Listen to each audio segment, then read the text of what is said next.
Hello दोस्तों, welcome back to my channel. अगर आपने अभी तक मेरे चैनल को सब्सक्राइब नहीं किया है तो जल्दी से मेरे चैनल को सब्सक्राइब कर दें। पार्ट 14 की शुरुआत में जोजन ग्रुप के लोन के सिलसिले में मीटिंग चल रही होती है। जैसे ही मीटिंग खत्म होती है तो साओ यांग से कहता है कि शायद तुम्हारा और मेरा मिलना किस्मत में है। यांग कहती है कि मैं किस्मत पर यकीन नहीं करती। ये कहकर यांग यहाँ से चली जाती है। दूसरी तरफ शेयन यांग के घर पर वाटर फिल्टर फिक्स करने के लिए आया होता है। कुछ देर बाद यांग भी घर पर आ जाती है। यांग जब खाना खा रही होती तो शेयन कहते कि आजकल न्यू ईयर पर बहुत सारे लोग वेकेशन ट्रिप्स पर जाते हैं। ये सुनकर यांग कहने लगती है कि मेरी कोलीग है वो भी अपने रिलेटिव्स के साथ एक आइलैंड पर गई है। शेयन कहते हैं कि हमारी फैमिलीज भी ट्रिप पर जा सकती हैं। यांग की मॉम कहती है कि हमें तो कोई भी मसला नहीं है, लेकिन यांग की आंटी एयरप्लेन में सफर नहीं कर सकती और न्यू ईयर पर हम उन्हें अकेला भी छोड़कर नहीं जा सकते। ये सुनकर शेयन कहता है कि फिर मैं कुछ और सोचता हूँ। शेयन जब वापस आ रहा होता तो यांग कहती है कि आज अचानक तो मेरे घर पर क्यों आए। तो शेयन कहता है कि मैं वाटर फिल्टर फिक्स करने के लिए आया था और मेरी कंपनी मिजांग के साथ एक को ब्रांडेड सॉस लॉन्च कर रही है, तो मैंने सोचा कि मैं मिजांग के लिए भी टेस्ट बॉक्स ले आऊं ताकि मुझे फीडबैक मिल सके।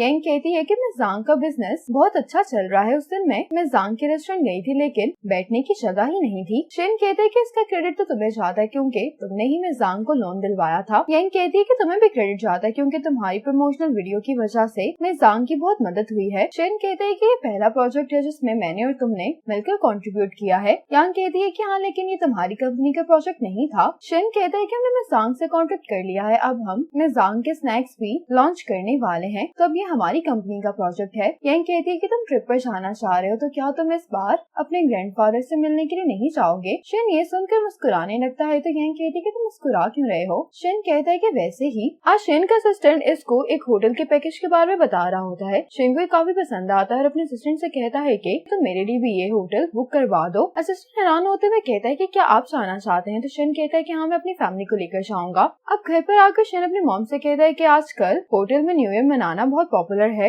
डिनर करने के बाद आप होटल में बहुत सारी एक्टिविटीज को एंजॉय कर सकते हैं। शेन की मॉम कहती है कि न्यू ईयर के दौरान सभी होटल पैकेजेस बहुत महंगे होते हैं, इसलिए तुम रहने दो। तो शेन अपनी मॉम को कूपन दिखाता है, कहता है कि हमने इस ग्रुप की मदद की थी तो मुझे कूपन फ्री मिला है। ये कूपन देखकर शेन की मॉम कहती है कि तुम अब बॉस बन गए, तुम्हें सिर्फ अपने बारे में नहीं सोचना चाहिए। मॉम शेन से कहती है कि इस कूपन से तुम्हारे एम्प्लॉयज को कितना बेनिफिट हो सकता है। ये सुनकर शेन डिसअपॉइंट हो जाता है, कहता है कि ठीक है, एनुअल प्राइस के तौर पर मैं ये कूपन अपनी कंपनी के किसी एम्प्लॉय को दे दूंगा। अब न्यू ईयर आ चुका होता है। मॉम शेन से कहती है कि अभी तक ये कूपन यहाँ पर क्या कर रहा है। तो शेन कहता है कि जिस एम्प्लॉय को ये कूपन दिया गया था वो अपनी फैमिली से मिलने के लिए अपने टाउन वापस जा रहा है, तो वो ग्रुप चैट में इस कूपन को बेच रहा था। मैंने कम कीमत में इस कूपन को खरीद लिया। मॉम कहती है कि चूंकि तुमने खरीद लिया है तो फिर हम इसको जाया नहीं कर सकते। मॉम इस कूपन को देखने के बाद कहती है कि हमारे पास 10 रूम है, लेकिन हमें तो सिर्फ 6 रूम्स की जरूरत है। शेन कूपन देखकर अपनी मॉम से कहता है कि क्या आपकी कोई क्लोज फ्रेंड नहीं है जिनको हम न्यू ईयर डिनर के लिए इनवाइट कर सकें।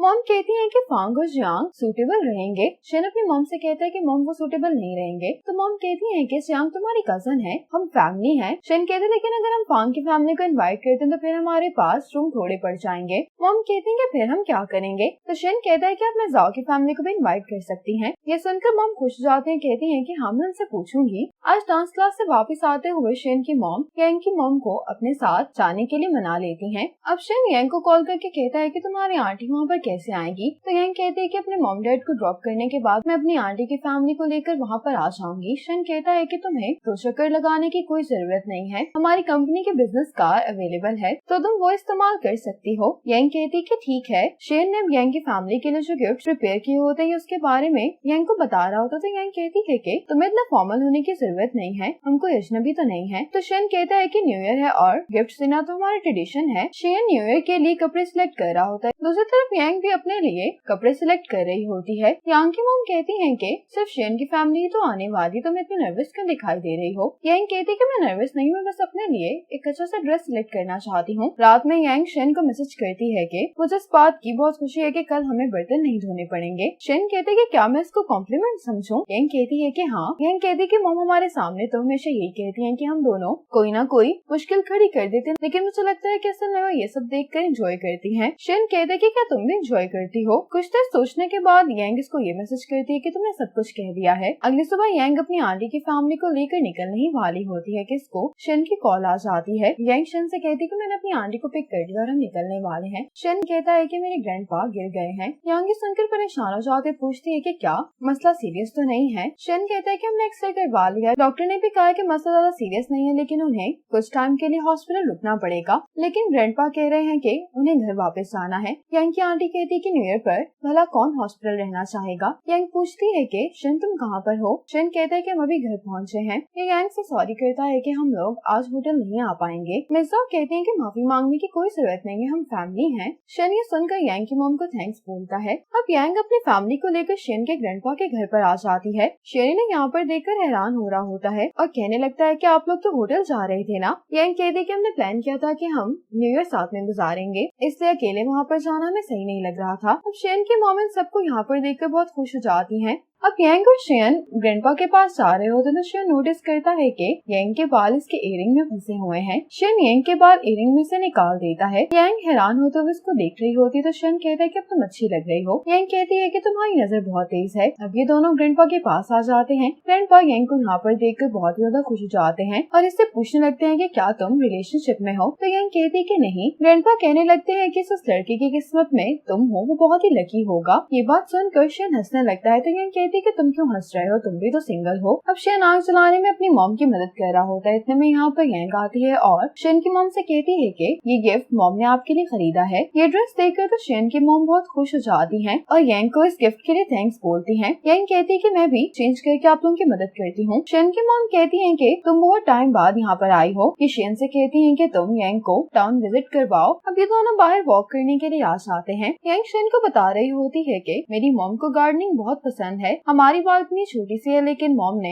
उसको अपने पौधों से भर दिया है। यांग कहती है कि मॉम मुझे बता रही थी कि गार्डनिंग में तुमने भी मॉम की मदद की है। तो शेन कहता है कि मुझे मेरे ग्रैंडपा ने सिखाया था। यांग कहती है कि क्या ऐसा भी हो सकता है कि जब मैं बूढ़ी हो जाऊंगी तो मेरे अंदर भी गार्डनिंग का शौक पैदा हो जाए। शेन कहता है कि ये तो अच्छी बात है, फिर मैं एक अच्छी जगह पर तुम्हारे लिए घर बनवाऊंगा, तुम वहाँ पर कुछ भी उगा सकती हो। यांग कहती है कि काफी अच्छा प्लान है, फिर हम वहाँ पर फांग, शांग और चेंग को इनवाइट करेंगे। शेन कहता है कि फांग और चांग शाओचे के बच्चों की टेक केयर में मसरूफ होंगे इसलिए वो नहीं आएंगे। यांग ये सुनकर हंसने लगती है। शेन कहता है कि शायद चेंग हमें ज्वाइन कर ले। यांग अपसेट होते हुए कहती है कि फिर हम बस 3 लोग होंगे। तो शेन कहता है कि तुम्हें उदास होने की जरूरत नहीं है, तुम्हारे पास मैं हूँ। यांग कहती है कि तुम्हारे होने का क्या फायदा होगा। शेन कहता है कि मैं वेजिटेबल्स उगाने और खाना बनाने में तुम्हारी मदद कर सकता हूँ। यांग कहती है कि चेंग के मुताबिक 10 साल बाद ही हर जगह रोबोट्स होंगे, जब सारा काम ही रोबोट कर लिया करेंगे तो फिर तुम क्या करोगे। शेन कहता है कि कुछ चीजें ऐसी हैं जिनमें रोबोट्स मुझे रिप्लेस नहीं कर सकते। यांग इससे पूछती है कि ऐसी कौन सी चीजें हैं। तो शेन कहता है कि तुम खुद ही गेस कर लो। यांग और शेन की आंटी कहने लगती है कि शेन और यांग एक दूसरे के लिए अच्छा मैच है और सबसे बड़ी बात ये कि ये दोनों एक दूसरे को बहुत अच्छे से जानते हैं, तो फिर ये दोनों रिलेशनशिप में क्यों नहीं है। शेन की मॉम कहती है कि शेन यांग को अपना बड़ा भाई समझता है, इसलिए ऐसा कुछ नहीं हो सकता। यांग की मॉम भी इस बात से एग्री करती है। अब यहाँ पर सब लोग ब्लेसिंग्स लिख रहे होते हैं तो ये शेन और यांग को भी यहाँ पर बुला लेते हैं। यांग की हैंडराइटिंग को देखकर सब लोग बहुत इम्प्रेस होते हैं। शेन कहने लगता है कि मैं भी कुछ ड्रॉ करूंगा। शेन की ड्राइंग को देखकर इसकी आंटी कहने लगती है कि एक को इतना अच्छा लिखना आता है और दूसरे की ड्राइंग इतनी अच्छी है, ये दोनों परफेक्ट मैच हैं। ये सुनकर यांग ऑकवर्ड महसूस कर रही होती है। शेन की कजन यांग को कहने लगती है कि शेन हैंडसम है और इसकी कंपनी भी काफी अच्छी चल रही है, तो तुम इसको कंसीडर क्यों नहीं करती। ये सुनकर यांग हंसने लगती है। शेन कहता है कि हम दोनों बस दोस्त हैं। तो ये सब लोग कहने लगते हैं कि फ्रेंडशिप और प्यार में थोड़ा सा ही फर्क होता है। अब शेन और यांग एक टेबल को जोड़ रहे होते हैं तो शेन इसको बताता है कि ये टेबल बहुत पुराना है। जब मास्टर बिजनेस के लिए शहर से बाहर जाया करते थे तो इस टेबल को हाफ में डिवाइड कर दिया जाता था और ये टेबल फैमिली रियूनियन पर ही जोड़ा जाता था और उनका मानना था कि रियूनियन का होना या ना होना किस्मत पर डिपेंड करता है। यांग कहते कि हमारे एंसेस्टर्स बहुत होशियार थे, उनके पास हर चीज का मीनिंग था। शेन कहता है कि आज हम ये कह सकते हैं कि हमारा रियूनियन हुआ है।